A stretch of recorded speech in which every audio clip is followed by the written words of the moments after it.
दुनिया के इतिहास का सबसे मुश्किल समय है। पेरेंटिंग हमेशा मुश्किल रही है। मेरी राय में इस दुनिया का सबसे मुश्किल काम माँ होना है, बाकी सारे काम आसान हैं। माँ बन के अपने बच्चे को पालना इतना मुश्किल काम है।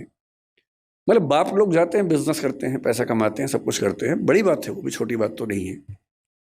लेकिन उससे ज्यादा मुश्किल है एक छोटे बच्चे के साथ 24 घंटे गुजारना, बिना क्रोधित हुए गुजारना, उसकी हर तरह की जिद, हर तरह की छटपटाहट, बेचैनी को झेलते हुए गुजारना, अपने जो करियर हो सकता था उसको दांव पे लगा के उसकी जिंदगी को संवारना।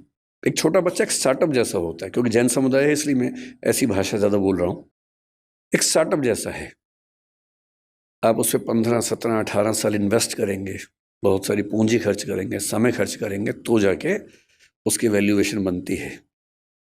और नहीं तो जैसे स्टार्टअप फेल होते हैं, 1000 में से एक आधी पास होता है, बहुत सारे स्टार्टअप फेल होते हैं। तो ये परवरिश की दुनिया में भी होता ही है।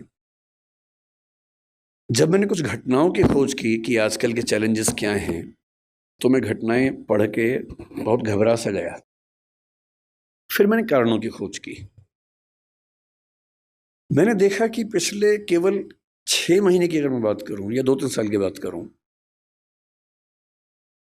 तो ये घटना कि किसी पेरेंट ने अपने बच्चे को मार ही दिया, किसी भी दौर की तुलना में ज्यादा हो रही है। फिलिसाइड एक शब्द होता है साइकोलॉजी में। फिलिसाइड का मतलब है अपने बच्चे को मार देना। फेलिसाइड जिस गति से हमारे समाज में इस समय है, उतना किसी दौर में नहीं था। आज के ही अखबार में खबर मैंने पढ़ी, परसों की खबर है। कर्नाटक का एक जिला है, उत्तरी कन्नड़ बोलते हैं उसको। एक माँ अपने बच्चे से इतनी परेशान हो गई, 6 साल का बच्चा था, ठीक से सुन नहीं सकता था, ठीक से बोल नहीं सकता था, कि अंत में उसने क्या किया, परसों एक नदी में जहां बहुत सारे मगरमच्छ थे, अपने बच्चे को फेंक दिया। और जब खबर मिली प्रशासन को, प्रशासन गए, तब तक बच्चे का मतलब जो डर था वो हो चुका था, उसकी मौत हो गई थी। तो मैं सोच रहा था कि इतनी क्या बेचैनी हो गई होगी, ऐसा क्या हो गया होगा। फिर मुझे ध्यान है कि आज से करीब 4 महीने पहले गोवा और बेंगलोर के बीच का एक केस बड़ा प्रसिद्ध हुआ था। एक महिला जो एक एआई स्टार्टअप की फाउंडर थी, सीईओ थी, उसने अपने 4 साल के बच्चे को मार दिया, ऐसा आरोप है, और वो अभी जेल में है। हम सोचते हैं कि हमारे देश में ही हो रहा, नहीं, दुनिया भर में हो रहा है। न्यू जर्सी का एक केस पिछले 20 दिन से काफी पॉपुलर हो गया है। 3 साल पहले एक फादर न्यू जर्सी अमेरिका में था, 6 साल का बेटा है, थोड़ा मोटा है। अच्छा, पेरेंट होना बड़ा मुश्किल काम है, क्योंकि आप बचपन में खुद प्रतिस्पर्धाओं में लगे रहते हैं, और पेरेंट बन के एक नए किस्म का कंपटीशन हो जाता है। इसका बच्चा पढ़ने में मेरे बच्चे से ज्यादा अच्छा कैसे हो गया, उसका बच्चा दिखने में मुझसे मेरे बच्चे से अच्छा कैसे हो गया। एक अजीब सी प्रतिस्पर्धा जिंदगी भर चलती रहती है। इसलिए पेरेंट होने में बहुत पेशेंस चाहिए, क्योंकि आपका बच्चा वैसा होगा नहीं जैसा आप चाहते हैं। हम सब डिजाइनर बेबी चाहते हैं, ऐसा बच्चा लंबा इतना हो, सुंदर इतना हो, इतना स्मार्ट हो, पढ़ने में तो ऐसा हो कि सबको पीछे कर दे, समझदारी में तो अलग ही लेवल का हो, उसके बाद भी आज्ञाकारी इतना हो कि हमेशा पैर ही छूता रहे। ऐसा कॉम्बो है नहीं दुनिया में कहीं भी। और ऐसे कॉम्बो आप भी नहीं थे अपने पेरेंट्स के सामने। जब आप नहीं थे अपने पेरेंट्स के सामने, तो आप कैसे उम्मीद कर सकते हैं कि आपके बच्चे वैसे कॉम्बो बनेंगे? नहीं बन सकते। तो आपका बच्चा शायद पढ़ने में अच्छा होगा, लेकिन थोड़ा मोटा होगा। पढ़ने में खराब है, लेकिन दिखने में सुंदर है।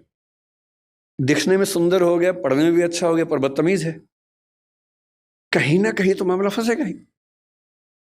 और जब तक मामला घर के अंदर है, मैनेज हो जाता है। जब बाहर जाने लगता है तो बड़ा पेशेंस चाहिए। लोग मजाक बनाएंगे आपके बच्चे का, 10 लोग आपके सामने चिढ़ा के बोलेंगे तुम्हारा बच्चा जो है ना, देखने में भद्दा लगता है। आपका खून जल जाता है उस समय, अहिंसा का विचार हट जाता है उस समय। मन करता है कि अभी तो हिंसा हो ही जाए, बाद में अहिंसा देख लेंगे।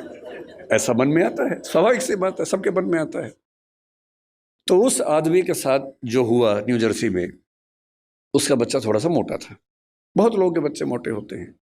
अमीर समाजों में ज़्यादा है, अमेरिका में ओबेसिटी ज़्यादा है, यूरोप में ज़्यादा है। मेरा ख्याल है कि भारतीय समाज में जैन परिवारों में दिक्कत थोड़ी ज़्यादा होगी, क्योंकि जैन समाज भारत का सबसे अमीर समाज है। तो ये खतरा ज़्यादा है, सीधी सी बात है, ये खतरा ज़्यादा है, क्योंकि जहाँ एफ्लुएंस ज़्यादा है, पैसा ज़्यादा है, सुविधाएं ज़्यादा हैं, वहाँ ये खतरा ज़्यादा है। सिंपल सी बात है। तो वो पेरेंट ऐसा था, बाप, एक दिन उसको शायद किसी ने कह दिया होगा तुम्हारा बेटा बहुत मोटा है, उसे गुस्सा आ गया। 6 साल का बेटा, उसने बेटे को पकड़ा कि चलो जिम चलो मेरे साथ। बेटे ने कहा पापा क्यों ले जा रहे हो, लेकिन उस समय उसको बचाने वाली माँ घर में नहीं थी, तो बाप घसीटता वो ले गया जिम उसको, और ट्रेडमिल चलाया कि चलो दौड़ो इस पे। ट्रेडमिल तेज कर दिया, बच्चा पूरी ताकत से दौड़ रहा है लेकिन नहीं दौड़ पा रहा, धम से गिरा नीचे। बाप ने 2 झापड़ मारे, फिर चढ़ाया ट्रेडमिल के ऊपर। 5-6 बार वो गिरा, और ऐसा गिरा कि उसकी मौत हो गई। और अब 3 साल बाद इस घटना के, लगभग 3 साल हो गए इस बात को, अब केस शुरू हुआ है, उसके फादर जेल में हैं। 30 साल की सजा का प्रस्ताव दिया गया सरकार की ओर से, क्योंकि वहां प्ली बार्गेनिंग होती है कि इतनी सजा ले लो तो केस नहीं चलाएंगे, नहीं तो केस चलाएंगे। तो उसने कहा कि मैं सजा नहीं मानूंगा, तो केस चल रहा है, बाप जेल में। ये घटनाएं इतनी मात्रा में पहले नहीं सुनी जाती थी। पहले किसी माँ का अपने बच्चे को मारना केवल एक स्थिति में होता था कि माँ अविवाहित है, वो ऐसी स्थिति में फंस गई है कि कुछ कर नहीं सकती है, उसके लिए जिंदा रहना मुश्किल है, तब भी वो मारती नहीं थी, कहीं छोड़ देती थी, भाग जाती थी। ऐसी ये घटना में कबीरदास का इतिहास हम पढ़ते हैं। यहूदियों के जो प्रवर्तक हैं हजरत मूसा, उनका इतिहास भी ऐसा है। उनकी माँ ने भी उनको इस तरह से एक नदी के पास छोड़ा था, और फिर वहां से जो राज परिवार था उसने उसको अपना लिया था। ये घटनाएं बढ़ रही हैं, इसका मतलब पेरेंट्स का जो पेशेंस का लेवल है वो दुनिया के इतिहास का सबसे कम इस समय हो चुका है। एक तरफा नहीं है, ये बच्चों की साइड से भी है। अगर आप बच्चों का मनोविज्ञान देखेंगे तो वो भी बहुत अच्छे सिम्टम्स नहीं आ रहे हैं इस समय। अभी 2-3 महीने पहले बेंगलोर में घटना घटी है।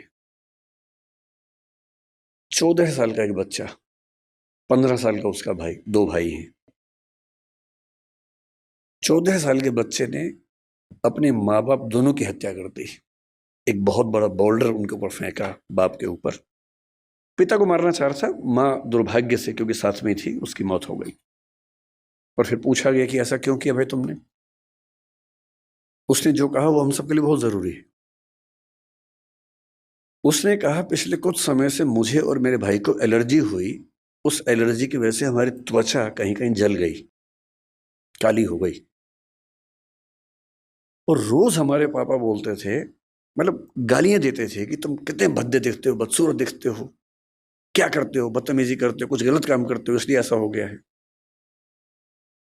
और उसने पुलिस को बताया कि एक तो मैं खुद परेशान कि मेरे साथ ये क्या हो रहा है, और जब मैं घर आता था इस उम्मीद में कि घर पे कम से कम घर पे तो लोग मुझे समझेंगे, वहां तो प्रेम मिलेगा, वहां तो अनकंडीशनल तरीके से मुझसे बात होगी।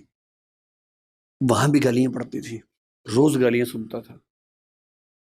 और एक दिन जब गालियां बहुत ज्यादा हो गई, नहीं झेल पाया, तो मैंने कदम उठाया, और मुझे इस वक्त का कोई अफसोस नहीं। ऐसी घटना है। 14 साल का बच्चा है सिर्फ। आप इंटरनेट पे केवल एक चीज सर्च करके देखिए कि ऐसी माताएं या पिता बूढ़े जिनको बच्चों ने घर से बाहर निकाल दिया हो। मैंने यूं ही परसों नेट पर सर्च किया, old age parents who have been thrown out by their children from the home. मुझे लगा एक आध घटना सामने आएगी, कुछ पढ़ूंगा उसके बारे में। इंटरनेट के कई पेजेस भर गए, घटनाएं खत्म नहीं हो रही थी। और जो मोस्ट रिसेंट घटनाएं थी उनमें से एक थी बंगाल की, एक ऐसी औरत जिसका पति मर गया, 90 साल की है, 7 बच्चे हैं। 7 बच्चे उन घरों में रहते हैं जो उस महिला के पति ने और उसने मिलकर बनाए थे। और 7 बच्चों ने अपनी माँ को घर से बाहर निकाल दिया, जिस जगह में रहती थी। 12 की घटना है।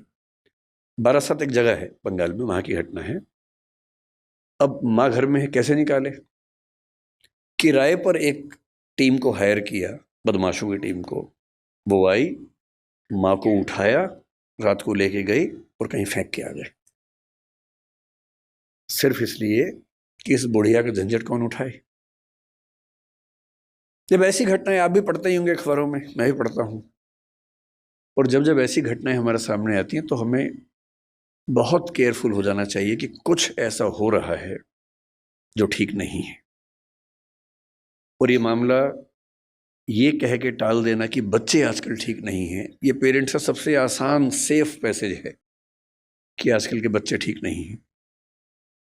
हमें समझना चाहिए कि ये मामला बच्चों से ज़्यादा पेरेंट्स के लिए महत्वपूर्ण है कि उनसे कहीं कोई ऐसी गलती तो नहीं हो रही कि ऐसी घटनाएं हमारे समाज में ज़्यादा हो रही हैं। तो मैं भी एक पेरेंट हूँ। पेरेंटिंग पर बोलने का बहुत हक मुझे नहीं है क्योंकि मैं ऐसा कोई 30 मार का पेरेंट नहीं हूँ। मेरा बच्चा भी बड़ा साधारण सा है, सामान्य सा बच्चा है। पर मुझे एक बात का सुकून है, मैं उसकी साधारणता को बहुत एंजॉय करता हूँ, मुझे बड़ी खुशी होती है। और जो सबसे अच्छा बाप मुझे लगा पिछले 10-20 साल में इस समाज में, सबसे अच्छा बाप, वो मध्य प्रदेश के सागर में रहता है, एक कॉन्ट्रैक्टर है। 2018 में एक खबर पढ़ी, मैं पढ़ के दिन भर खुश रहा उस खबर को पढ़ने के बाद। उसका बच्चा 10वीं क्लास में फेल हो गया। अब हम सबके बच्चे फेल होते हैं कहीं ना कहीं। हाँ, पूरी क्लास में फेल नहीं होता, एक सब्जेक्ट में फेल हुआ, कहीं नंबर कम आ गए, सब होता ही है हमारे साथ, कौन सी खास बात इसमें है। पर हम सब छिपाने में लग जाते हैं। हम सब बच्चों पर दबाव बना बना के उनको कोटा भेजते हैं और फिर हम खबरें पढ़ते हैं कि एक साल में 25-30 बच्चों ने सुसाइड कर लिया क्योंकि वो दबाव झेल नहीं पाए सफलता का। उस बाप को बड़ी चिंता हो गई कि मेरा बच्चा फेल हुआ है, उसके आसपास के बच्चे चिढ़ाएंगे, उन बच्चों के पेरेंट्स चिढ़ाएंगे, बुलिंग होगी, इस बच्चे पर दबाव ना हो जाए। उसने क्या किया, उसी दिन शाम के समय एक बहुत बड़ी पार्टी दी, सबको बुलाया, एक पार्टी है, बताया नहीं क्यों बुलाया, बच्चे को उसमें बुलाया और सबके सामने बोला ये पार्टी इसलिए है कि मेरे बच्चे ने मेहनत की थी, फेल हो गया कोई बात नहीं, मैं एकदम इसके साथ हूं और ये बच्चा मोटिवेशन के साथ अगले साल आपको पास होकर दिखा देगा, डरने की बात नहीं। और मैं दंग रह गया कि कोई बाप इतना सुंदर कैसे हो सकता है, इतना खूबसूरत बाप कि मेरा बच्चा फेल हो गया, मैं तो इसको भी सेलिब्रेट करूंगा। भाई मेरे बच्चे ने मेहनत की थी, नहीं रिजल्ट आया तो क्या हो गया, मैं क्यों एक्स्ट्रा वजह बनूं कि उस बच्चे के डिप्रेशन में जाने की, एंजाइटी में जाने की। और वो खबर पढ़ के मुझे लगा कि ये तो एक फिल्म बनाने लायक खबर है। आजकल मैं खबरें पढ़ता हूँ तो मुझे वो भी दिमाग में आने लग गया कि फिल्म किस तरह, क्योंकि पिछले कुछ साल मेरा वैसा एक्सपीरियंस भी रहा इस फिल्म की स्क्रिप्ट लिखने के दौरान। ट्रेनिंग ऐसी हुई कि अब हम खबर पढ़ते सोचते हैं कि फिल्म में कैसे सेट होगा, कैसे फिल्म में ला सकते हैं इस बात को। अच्छी खबरें भी है लेकिन बुरी खबरों